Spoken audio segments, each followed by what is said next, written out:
mencionado anteriormente, en el marco de la Guerra Civil Norteamericana, la Guerra de Secesión. Esta es una batalla que se produce 2 años antes de la finalización de la guerra. Recordemos que la guerra se inicia en el año 1860 y finaliza en 1865, ocupando prácticamente el mandato entero de Abraham Lincoln, el hombre que declara la guerra a los estados del sur, justamente por intentar abolir la esclavitud, que era el principal sustento, si se quiere, de fuerza humana para el sostenimiento económico de los estados sureños, que eran estados esclavistas, con plantaciones de tabaco, plantaciones de algodón, bananales, plantaciones de plátano, de cacao y de todo ese rico sector que es el sur de los Estados Unidos. La batalla de Gettysburg se lleva adelante entre el 1 de julio y el 3 de julio del año 1863, y llamativamente genera un hito, pero tan profundo, tan demarcatorio a partir de allí, que los 2 años restantes, el bando perdedor de la misma solo se preparó para llevar adelante batallas defensivas, siempre a la espera del ataque enemigo y siempre buscando retroceder para sostener posiciones que había obtenido anteriormente. Hay que aclarar una cosa: la Guerra de Secesión norteamericana, por la fuerza de los bandos involucrados, habría que haberle aplicado las reglas de la guerra internacional. Es decir, eran tan poderosos los ejércitos que estaban combatiendo entre sí dentro del ámbito territorial norteamericano, que tranquilamente se podían aplicar las guerras como si se tratara de 2 países diferentes, como si estuvieran combatiendo Estados Unidos contra México, Francia contra Inglaterra o contra Alemania, o contra Italia, o España contra otro país, Holanda, vaya uno a saber. Fue de tal magnitud la utilización de los recursos, tanto militares como humanos, hasta el punto que ambos bandos, ahora vamos a explicar cómo se establecieron estos bandos, tenían marina de guerra. Es decir, el norte y el sur, los norteños, o los que buscaban, digamos, la libertad de la abolición de la esclavitud, para que ustedes lo ubiquen, los que utilizaban el uniforme azul y que respondían a los estados del norte y a la bandera norteamericana, tenían marina de guerra y un ejército de 150.000, 200.000 soldados, una cosa increíble.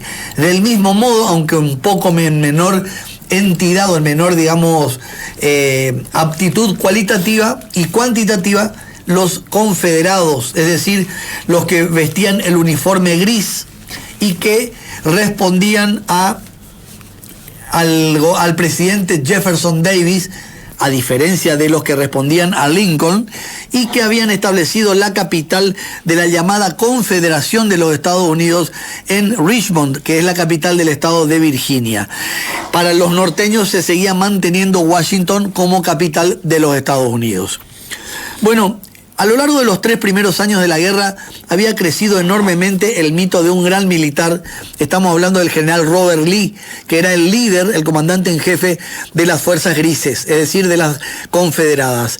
Y el general Ulysses Grant, que luego fue presidente de los Estados Unidos, que era el líder de las fuerzas norteñas, había sido bautizado con el mote de El Sanguinario.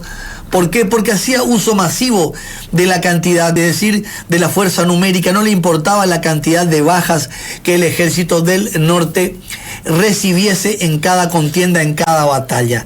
Ya se habían librado batallas importantes, pero ambos entendían claramente que dependían del triunfo de una gran batalla. Justamente esa gran batalla es la batalla de Gettysburg, en lo que hoy sería el estado de Pensilvania, cuando el 30 de junio se enfrentan las avanzadillas de ambos ejércitos, cuando un teniente de caballería del norte, de los azules, avista una partida de confederados que iban a buscar una remesa de botas para vestir justamente a los soldados confederados, que se encontraban ya en una situación deplorable en cuanto a sus uniformes. Aún en contra de las órdenes dadas por Lee del lado sureño y por el general Meade.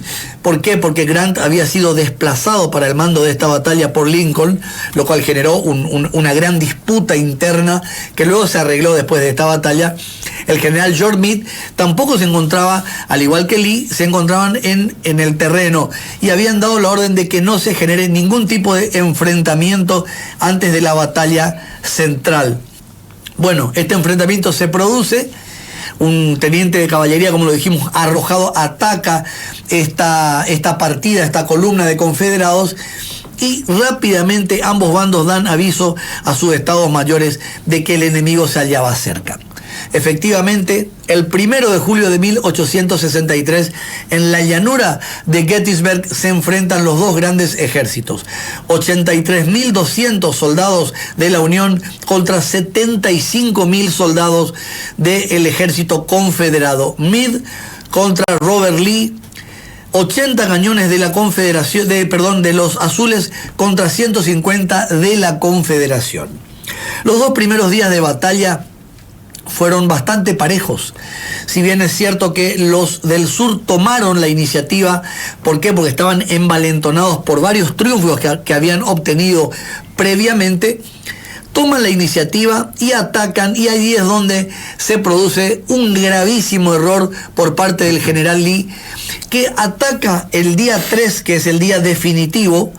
Los 2 días anteriores, si bien habían tenido más bajas los del norte, se puede decir que estaba pareja la batalla. Había paridad de fuerzas y no se podía determinar o establecer quién era el ganador. ¿Qué pasa el 3 de julio? El 3 de julio pasa lo siguiente. El general Meade toma una postura defensiva. Fortalece las defensas con tremendos montículos de piedra y sacos de arena. Establece fusileros y carabineros, que para que podamos entender, Jorge, el día de hoy serían como francotiradores. ¿Y cuál es el error que comete el general Lee?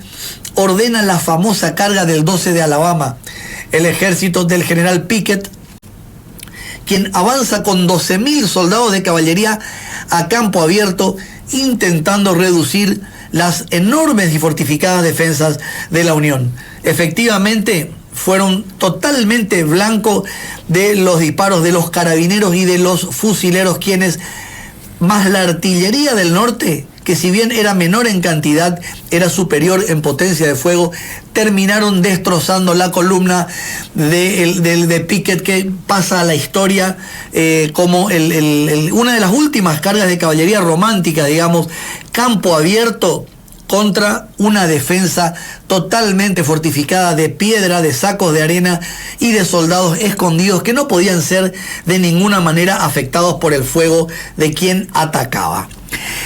A partir de este momento, el general Lee se da cuenta del grave error que comete. Pickett va solo al ataque, no lo acompaña a su reserva estratégica, y cuando le da la orden el general Robert Lee de que retroceda con su división, allí es donde pronuncia su ya famosa frase Pickett: general, ya no existe ninguna división.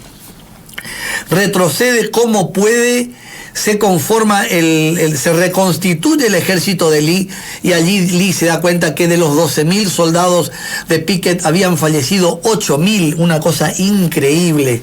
De los 4.000 restantes, 60%. Impresionante. 75%. 75% aproximadamente, a los cuales de los 4.000 sobrevivientes hay que restarle heridos, también hay que restarle desaparecidos, de manera que prácticamente fue aniquilado el 12 de Alabama, perdiéndose de esta manera la batalla de Gettysburg, entrando en un cono de sombras el futuro, que a partir de allí